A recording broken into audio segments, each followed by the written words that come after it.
Sourate 14. Ibrahim, Abraham. Au nom d'Allah, le tout miséricordieux, le très miséricordieux. Alif Lam Ra. Voici un livre que nous avons fait descendre sur toi, afin que par la permission de leur Seigneur, tu fasses sortir les gens des ténèbres vers la lumière, sur la voie du Tout-Puissant, du digne de louange, Allah, à qui appartient tout ce qui est dans les cieux et sur la terre. Et malheur aux mécréants pour un dur châtiment qu'ils subiront. Ceux qui préfèrent la vie d'ici-bas à l'au-delà obstruent aux gens le chemin d'Allah et cherchent à le rendre tortueux. Ceux-là sont loin dans l'égarement. Et nous n'avons envoyé de messagers qu'avec la langue de son peuple, afin de les éclairer. Allah égare qui il veut et guide qui il veut, et c'est lui le Tout-Puissant, le Sage. Nous avons certes envoyé Moïse avec nos miracles en lui disant « Fais sortir ton peuple des ténèbres vers la lumière, et rappelle-leur les jours d'Allah, c'est bien fait. » Dans tout cela, il y a des signes pour tout homme plein d'endurance et de reconnaissance. Rappelle-toi, quand Moïse dit à son peuple, « Rappelez-vous le bienfait d'Allah sur vous quand il vous sauva des gens de Pharaon, qui vous infligeaient le pire châtiment. Il massacrait vos fils et laissait en vie vos filles. Il y avait là une dure épreuve de la part de votre Seigneur. Et lorsque votre Seigneur proclama, « Si vous êtes reconnaissant, très certainement j'augmenterai mes bienfaits pour vous. Mais si vous êtes ingrats, mon châtiment sera terrible. » Et Moïse dit, « Si vous êtes ingrats, vous ainsi que tous ceux qui sont sur terre, sachez qu'Allah se suffit à lui-même et qu'il est digne de louange. » Ne vous est-il pas parvenu le récit de ceux d'avant vous, du peuple de Noé, des Had, des Samoud et de ceux qui vécurent après eux, et que seul Allah connaît? Leurs messagers vinrent à eux avec des preuves, mais ils dirent, ramenant leurs mains à leur bouche, « Nous ne croyons pas au message avec lequel vous avez été envoyés, et nous sommes au sujet de ce à quoi vous nous appelez dans un doute vraiment troublant. » Leurs messagers dirent, « Y a-t-il un doute au sujet d'Allah, créateur des cieux et de la terre, qui vous appelle pour vous pardonner une partie de vos péchés et vous donner un délai jusqu'à un terme fixé ?» Les mécréants répondirent, « Vous n'êtes que des hommes comme nous. Vous voulez nous empêcher de ce que nos ancêtres adoraient. Apportez-nous donc une preuve évidente. » Leurs messagers leur dirent, « Certes, nous ne sommes que des humains comme vous, mais Allah favorise qui il veut parmi ses serviteurs. Il ne nous appartient de vous apporter quelques preuves que par la permission d'Allah, et c'est en Allah que les croyants doivent placer leur confiance. Et qu'aurions-nous à ne pas placer notre confiance en Allah alors qu'il nous a guidés sur les sentiers que nous devions suivre? Nous endurerons sûrement la persécution que vous nous infligez, et ceux qui ont confiance en Allah s'en remettent entièrement à lui. Et ceux qui ont mécru dirent à leurs messagers, « Nous vous expulserons certainement de notre territoire, à moins que vous ne réintégriez notre religion. » Alors leur Seigneur leur révéla, « Assurément, nous anéantirons les injustes, et vous établirons dans le pays après eux. Cela est pour celui qui craint ma présence et craint ma menace. » Et ils demandèrent à Allah la victoire, et tout tyran insolent fut déçu. L'enfer est sa destination, et il sera abreuvé d'une eau purulente, qu'il tentera d'avaler à petites gorgées, mais c'est à peine s'il peut l'avaler. La mort lui viendra de toutes parts, mais il ne mourra pas, et il aura un châtiment terrible. Les œuvres de ceux qui ont mécru en leur Seigneur sont comparables à de la cendre violemment frappée par le vent dans un jour de tempête. Ils ne tireront aucun profit de ce qu'ils ont acquis. C'est cela l'égarement profond. Ne vois-tu pas qu'Allah a créé les cieux et la terre pour une juste raison? S'il voulait, il vous ferait disparaître et ferait venir de nouvelles créatures, et cela n'est nullement difficile pour Allah. Et tous comparaîtront devant Allah. Puis les faibles diront à ceux qui s'enflaient d'orgueil, « Nous étions bien vos suiveurs. Pouvez-vous nous être de quelque utilité contre le châtiment d'Allah ?» Alors les autres diront, « Si Allah nous avait guidés, nous vous aurions certainement guidés. Il est indifférent pour nous de nous plaindre ou d'endurer. Nous n'avons pas d'échappatoire. » Et quand tout sera accompli, le diable dira, « Certes, Allah vous avait fait une promesse de vérité, tandis que moi, je vous ai fait une promesse que je n'ai pas tenue. Je n'avais aucune autorité sur vous, si ce n'est que je vous ai appelé et que vous m'avez répondu.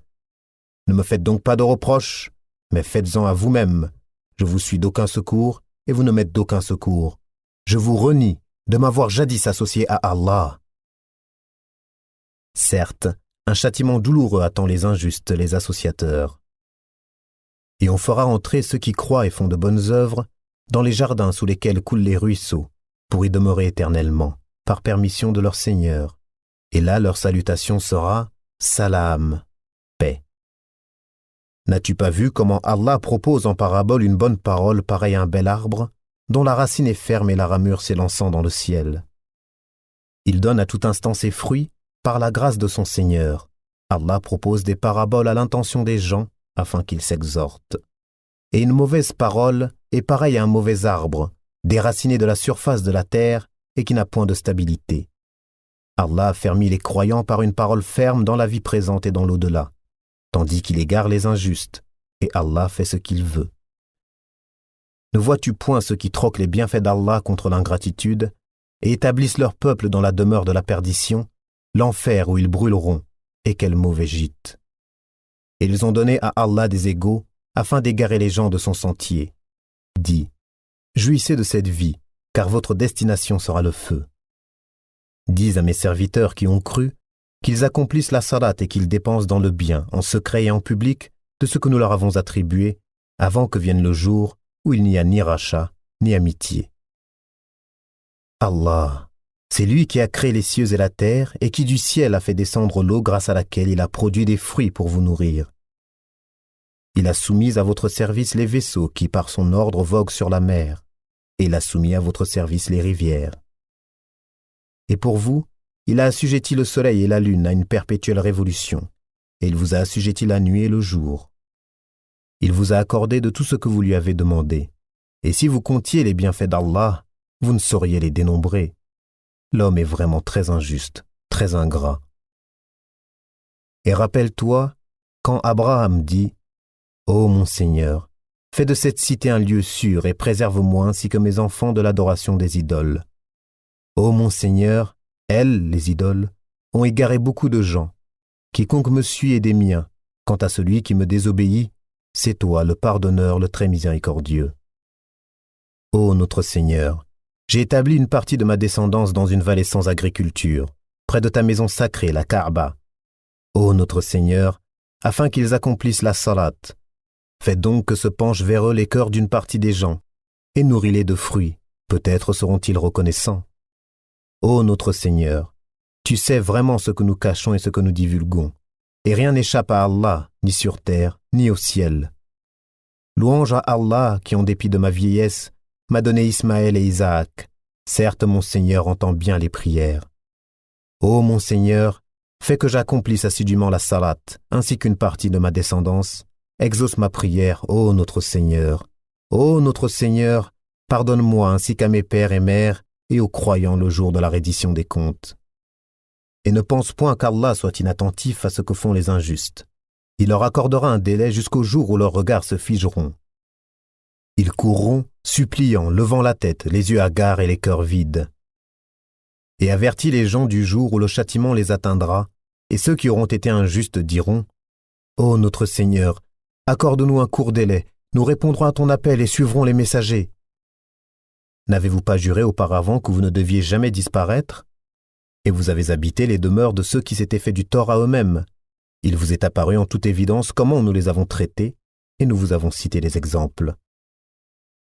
Ils ont certes comploté.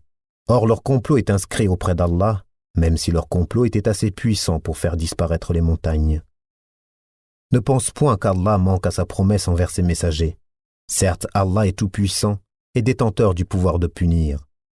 Au jour où la terre sera remplacée par une autre, de même que les cieux, et où les hommes comparaîtront devant Allah, l'unique, le dominateur suprême. Et ce jour-là, tu verras les coupables, enchaînés les uns aux autres, leurs tuniques seront de goudron et le feu couvrira leur visage.